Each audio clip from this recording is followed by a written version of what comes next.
How are you feeling?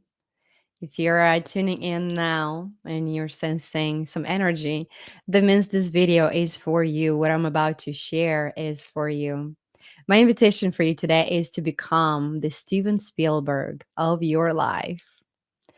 Because, my beautiful soul, you are the lead, you are the writer, you're the producer, and the director of your own film that is called your life. And as much as we look out there and everywhere for answers, for guidance, all the answers are within us. And what's best for us, it's always here in our heart.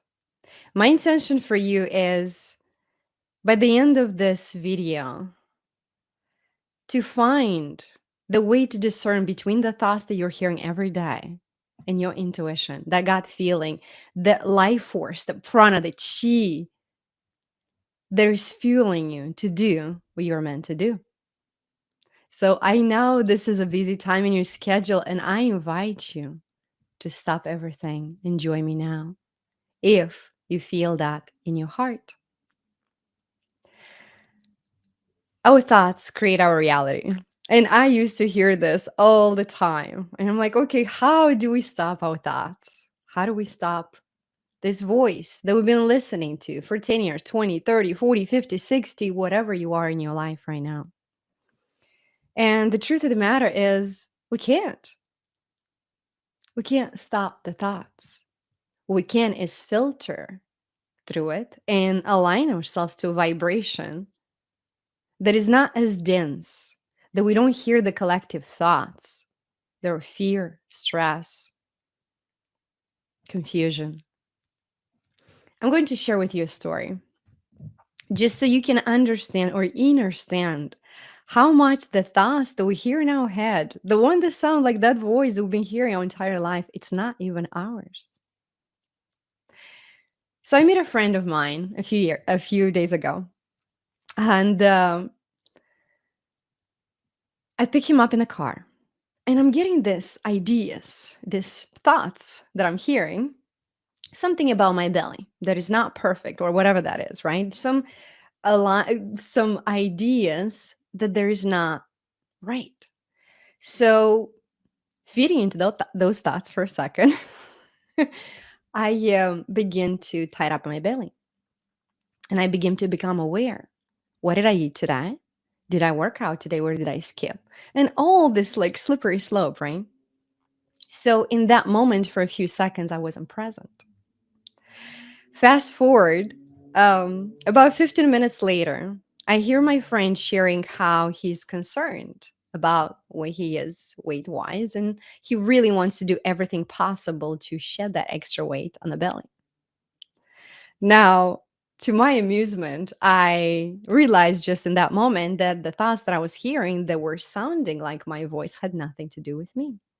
In fact, they weren't mine. I was just tuned into that vibration, and I was hearing my friend's thoughts. Now, whether you're telepathic or not, whether you can hear things or not, we're constantly are swimming in the pool of the collective in the same superconscious mind. So you might notice feeling a certain way when you're by yourself with your own thoughts. You might feel very differently when you go to a grocery store, when you go to a concert, when you're surrounded with a lot of people.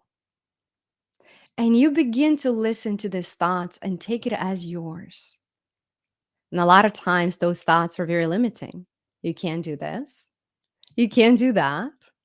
Who are you to do this? Who are you to do that? Like those questioning thoughts, those belittling, those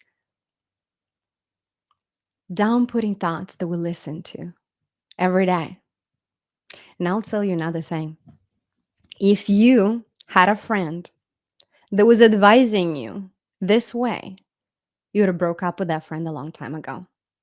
But we listen to this voice that is constantly putting us down, and yet we continue to do so.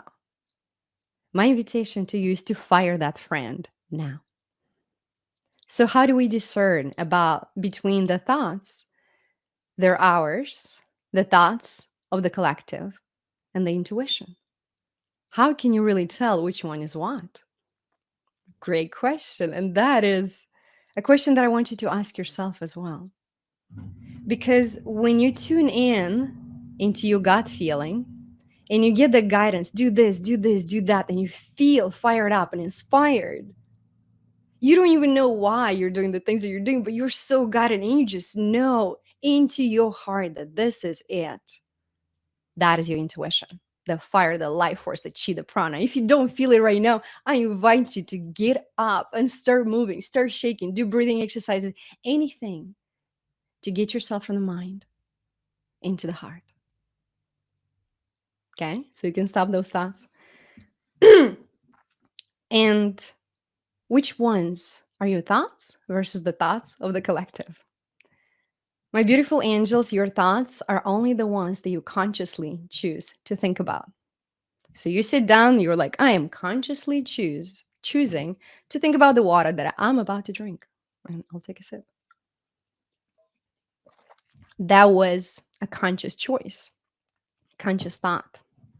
But if I'm here, or if you're here listening to this and you're already thinking about something else, those are not your thoughts. That is the collective thoughts of the same voice that you've been hearing your entire life that is trying to distract you from being present here and now.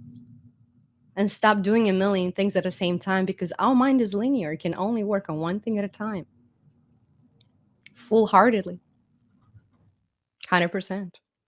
Right? So I invite you to be so present for this moment. Can you stop everything that you're doing? Can you be so present in this moment now? And listen to that silence between the thoughts.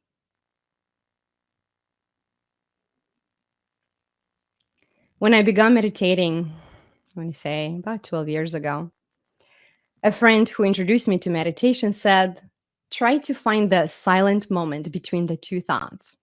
And I remember I went to Malibu. I was in California at that time. I'm sitting on the beach, I'm sitting on this rock, and I'm like, okay, I'll find that space between the two thoughts. And it's like I was just barely grasping it. Another thought will come in and will drift me into a conversation. Almost got it, almost got it. Another thought will come in and I was drifting another conversation. And I thought everybody in the world knows how to meditate except me. I just can't stop my mind from thinking, right? Being a left brainer. Any one of you relate to this? Any left brainers? Let me know in the chat. Let me know if you're a left brainer, if you relate to not being able to quiet this. But long story short, finding different techniques and guided journeys, I find it easier to meditate when I'm guided by a voice that opens up the channel for me. And by doing so, time and time and time again, I came up on the same gift to do that. So, my invitation to you is that you have been listening to those thoughts your entire life. I invite you to consciously choose what you want to think about. Because as you think, reality becomes. Everything that is created around started with a thought. Any thought that you entertain in your mind right now, it's a reality awaiting to manifest.